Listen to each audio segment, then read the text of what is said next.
रागवेगगज्जल प्रवाह पावितस्थले कलेवलम्ब्य लम्बिताम्बुजं कपालिकां ढमढमढमन्निनादमड्डमर्वयच्चकार चण्डताण्डवं तनोतु नः शिव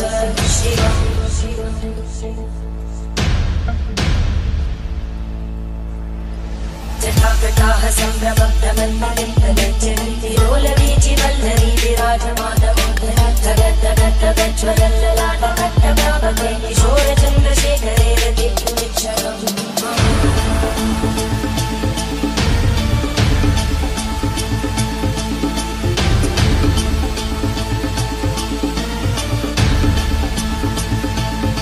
ॐ नमः शिवाय।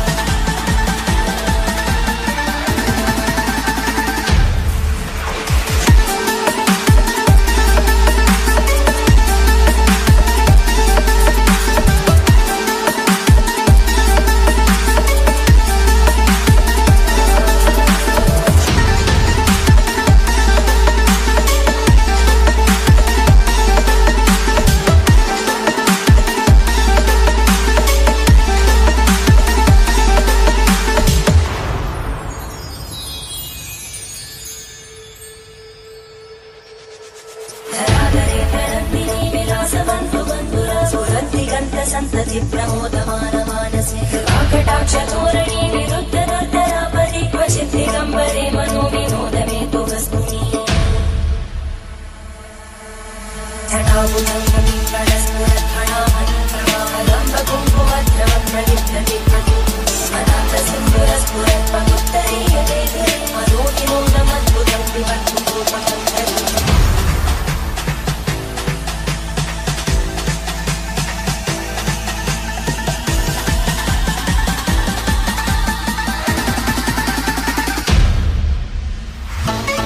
స్పర్శనం అంటే ముట్టుకుంటే దర్శనం బెలవృక్షస్య స్పర్శనం పాపానాశనం అఘోర పాప సంహారం ఏక బిల్వం శివార్పణం కాశీ క్షేత్ర నివాసం చ కాలభైరవ దర్శనం ప్రయాగే పాదం దృష్ట్వా కాశీ క్షేత్ర కాలభైరవుడు ఉంటాడు కాలభైరవ దర్శించుకుంటే ఎంత ఫలితం వస్తుందో బెలపత్రం చేస్తే అంత ఫలితం వస్తుందన్నమాట కాశీ క్షేత్ర నివాసం చ కాలభైరవ దర్శనం ప్రయాగే మాతం దృష్ట్వా ఏక బిల్వం శివార్పణం తులసీధర బిల్వాని జాతి రామకరం తదా పంచబిల్వ విఖ్యాతం ఏక బిల్వం శివార్పణం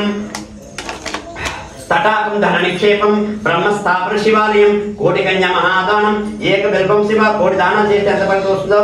బ్రహ్మస్థాపనం బ్రహ్మదేవుడి గుడికి వెళ్తే ఎంత ఫలితం వస్తుంది బెలపత్రం చేస్తే అంత ఫలితం వస్తుందన్నమాట ఏక బిల్వం శివార్పణం దశజ్ఞ కోటి రాదాని అశ్వమేధ శతాని సర్వే శ్రం సదా శాంతం ఏక బిల్వం శివార్పణం ఓం నమో భగవతే రుద్రాయ ఓం నమస్తే రుద్రమన్యవ ఉతోత ఇషవే నమః నమస్తే అస్తు ధన్వనే బాహుభ్యాముత తే నమః యాత ఇషు శివతమా శివం బభూవ తే ధనుః శివాశరవ్యాయాతవతయానో రుద్రమృడయా याते रुद्र शिवा तनूरघोरा पापकाशिनी त्रयानस्तनुवाशन्तमया गिरिशन्ताभिचाकशीः यामिषुम् गिरिशन्तहस्ते बिभर्ष्यस्तवे शिवाङ्गिरित्रताम् कुरु माहि गुंसीः पुरुषम् जगत् शिवेन वचसा त्वा गिरिशाच्छावदामसि यथा नः सर्वमिज्जगदयक्ष्मगुम् सुमना असत् अध्यवोचदधिवक्ता प्रथमो दैव्योऽभिषक् अहीगुश्च सर्वाञ्जम्भयन् सर्वाश्च यातु धान्यः असौ यस्ताम्रो अरुण उत बभ्रुः सुमङ्गलः ये चेमागुम् रुद्रा अभितो दिक्षु श्रिता सहस्रशो वैशागुम् हेड ईमहे असव्योपसर्पति नीलग्रीवो विलोहितः उदैनम् गोपा अदृशन्नदृशन्नुदहार्यः उदैनम् विश्वा भूतानि स दृष्टो मृडयातिनः नमो अस्तु नीलग्रीवाय सहस्राक्षाय मीढुषे अथो ये अस्य सत्त्वालोहन्तेभ्यो करन्नमः प्रमुञ्च धन्वनस्त्वमुभयोराग्नियोर्जाम् याश्च ते हस्त इषवः पराता भगवो वपा अवतत्यधनुस्त्वगुम् सहस्राक्षशते शुधे निशीर्य शल्यानाम् मुखा शिवो नः सुमना भवा विज्यम् धनुः कपर्दिनो विशल्यो बाणवागुम् उता अनेशन्नस्येषव आभुरस्य निषङ्गतिः या देहेतिर्मीढुष्टमहस्ते बभूव ते धनुः तयास्मान् विश्वतस्त्वमयक्ष्मया परिभुजा नमस्ते अस्त्वायुधायानादताय धृष्णवे उभाभ्यामुत ते नमो बाहुभ्याम् तव धन्वने परिते धन्वनो हेतिरस्मान् वृणक्तु विश्वतः अथो य इषुधिस्तवारे अस्मन्निधेहितम् नमस्ते अस्तु भगवन् विश्वेश्वराय महादेवाय त्र्यम्बकाय त्रिपुरान्तकाय त्रिकाग्निकालाय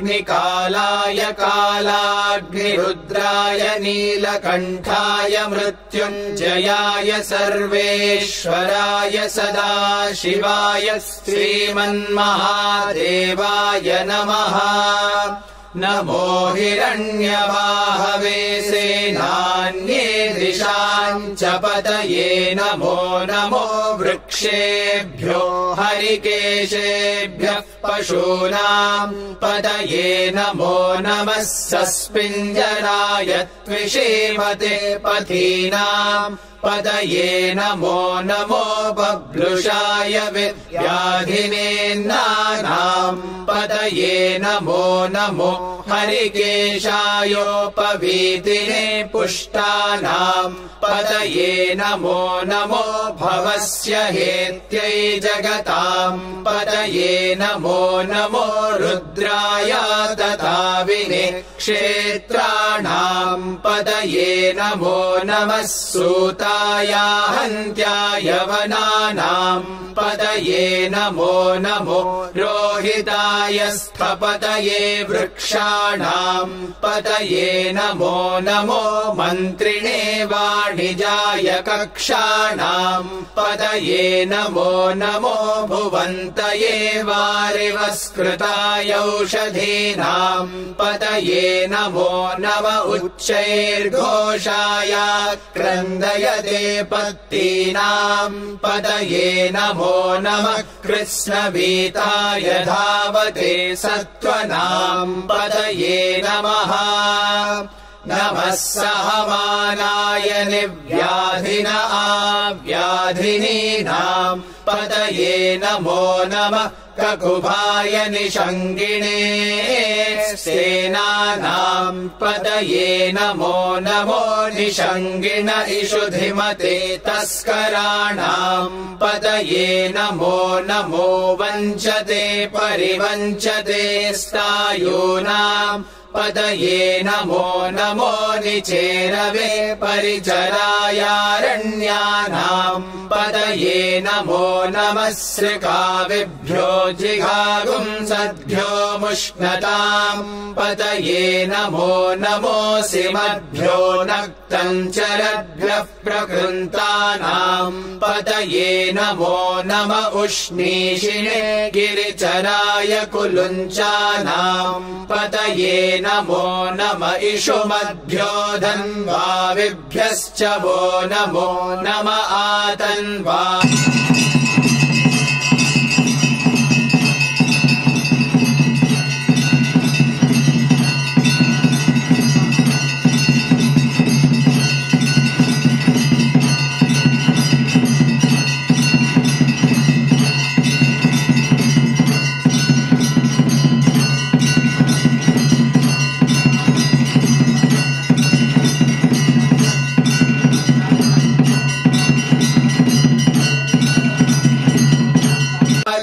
अश्वेभ्यश्च वो नमो अश्वेभ्योऽश्वपतिभ्यश्च वो नमः नम आव्याधिनीभ्यो विविध्यन्तेभ्यश्च वो नम उगणाभ्यस्त्रिगुं हतेभ्यश्च वो नमो गृत्सेभ्यो गृत्सपतिभ्यश्च